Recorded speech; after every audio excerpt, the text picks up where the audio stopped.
Les propos de l'influente congressiste démocrate nord-américaine Nancy Pelosi, critiquant ceux qui sont en faveur de la vie, les pro-vie, surtout s'ils ont voté pour les républicains, et affirmant qu'ils sont des ennemis de la démocratie, ont fait sensation dans les États-Unis.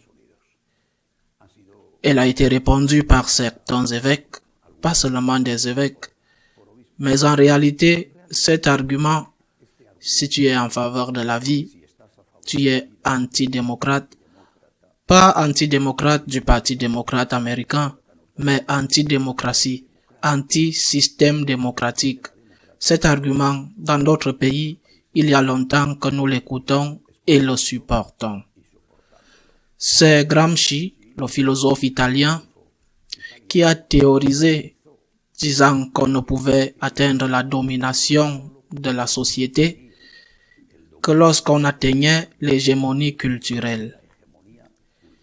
Il fallait conquérir, disait Gramsci. Il fallait conquérir les médias, le monde de la culture et aussi, disait-il, les juges. Bon, bien sûr, ce concept de Gramsci de gauche est très difficile à définir aujourd'hui. Parce que, qu'est-ce que cette gauche a à voir avec ce qu'on appelle aujourd'hui la gauche et qui est peuplée de millionnaires? Les Français, avec ironie, l'ont appelée depuis longtemps la gauche divine. La gauche divine d'un Sartre ou d'une Simone de Beauvoir, c'est-à-dire ces nouveaux dieux dont les paroles et les sentences avaient plus d'effet que ce que l'Église pouvait dire ou ce que les Écritures pouvaient dire. Les Espagnols, beaucoup plus pragmatiques, disons que c'est la gauche du caviar, car ce qu'ils veulent, c'est qu'il ne leur manque rien. Cette nouvelle gauche, je le répète, si nous pouvons lui donner son nom, cette nouvelle gauche peuplée de milliardaires et qui vivent sur l'île exclusive de Martha's Vineyard aux États-Unis ou à Galapagar, à la périphérie de Madrid, cette nouvelle gauche est celle qui prône le soi-disant nouvel ordre mondial, la recette. Ils vont tout recommencer. Et cette nouvelle gauche, et c'est là où elles ont de l'importance, ils sont significatives, les paroles de Madame Pelosi, qui peut-être, je ne sais pas, est une païenne baptisée, elle dit qu'elle est catholique. Eh bien, cette nouvelle gauche considère que l'avortement n'est pas une concession qui doit être donnée à certaines femmes dans une situation extrême. Mais l'avortement est un droit. La proclamation de l'avortement en tant que droit a d'énormes conséquences parce que quiconque s'oppose à l'avortement, je le répète, la thèse de Madame Pelosi, quiconque s'oppose à l'avortement va à l'encontre d'un droit de l'homme. Tu es une personne qui est contre les droits de l'homme. Il ne lui manque que l'application des lois antiterroristes au pro-vie, parce que nous aurions, ceux d'entre nous qui sommes pro-vie, auraient la même qualification. Nous sommes des terroristes, nous allons contre les droits de l'homme. Et ceci, annoncé et répété dans leurs puissants moyens de communication. C'est ce qu'ils veulent avec le nouvel ordre mondial, entre autres. Mais c'est très significatif. C'est curieux et significatif que, au sein de l'Église, ceux qui sont plus tièdes dans la défense de la vie et qui vont même jusqu'à justifier l'avortement, au moins dans certains cas, ces mêmes, par exemple, sont en faveur de la communion étant un péché mortel, de la communion des protestants, de l'idéologie du genre ou même du sacerdoce féminin. C'est un ensemble de normes ou de changements qui viennent dans l'Église de la main de la justification ou de la tolérance avec l'avortement et que, tout comme en dehors de l'Église, les puissants médias ont en leur faveur. Et aussi, pour ainsi dire, on soumet non seulement à la critique et au silence, mais même à la persécution de ceux qui osent être en désaccord.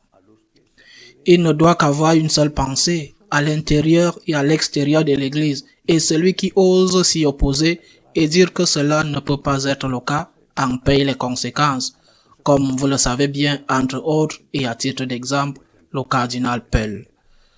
Mais c'est que dans cette volonté de réécrire l'histoire, même sur la base des mensonges les plus évidents et les plus grossiers, ils disent maintenant, un article paru la semaine dernière aux États-Unis, ils disent que la faute que des gens n'aillent pas à la messe et qu'il y ait moins de monde dans les paroisses est due aux prêtres conservateurs et surtout, disent-ils, aux jeunes prêtres.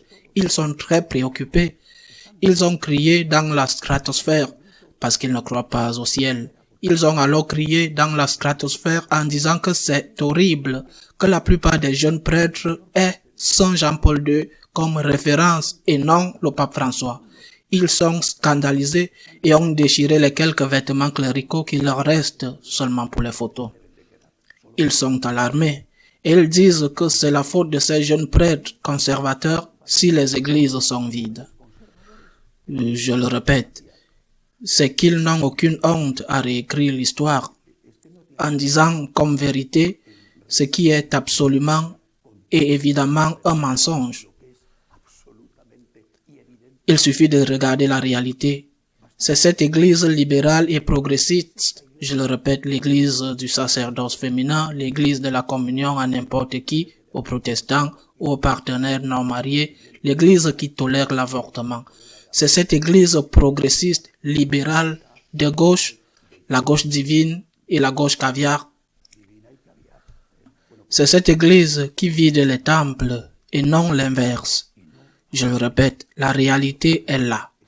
Mais ils veulent réécrire la réalité. Et ils n'ont pas de honte de dire, il y aurait plus de monde dans les églises et les séminaires seraient plus pleins si nos thèses libérales, radicales l'emportaient. C'est un mensonge, mais ils le vendent comme une vérité. Ils n'ont que deux ennemis. Le premier est la réalité.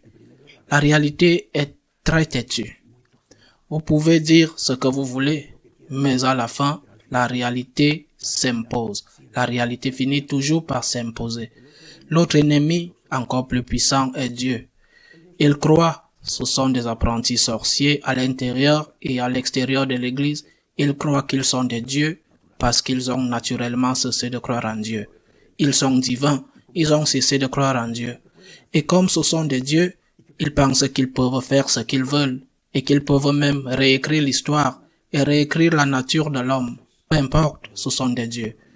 Mais il n'y a qu'un seul Dieu. Et Dieu, le seul Dieu qui existe, est en vérité le Seigneur de l'histoire. C'est lui qui écrit l'histoire et c'est lui en qui nous avons confiance, même si toutes les critiques du monde nous incombent, non seulement pour défendre la vie, mais aussi pour défendre la doctrine de l'Église. C'est Jésus qui a dit, « N'ayez pas peur, j'ai vaincu le monde. » Telle est notre certitude, notre espérance. À la semaine prochaine, si Dieu le veut.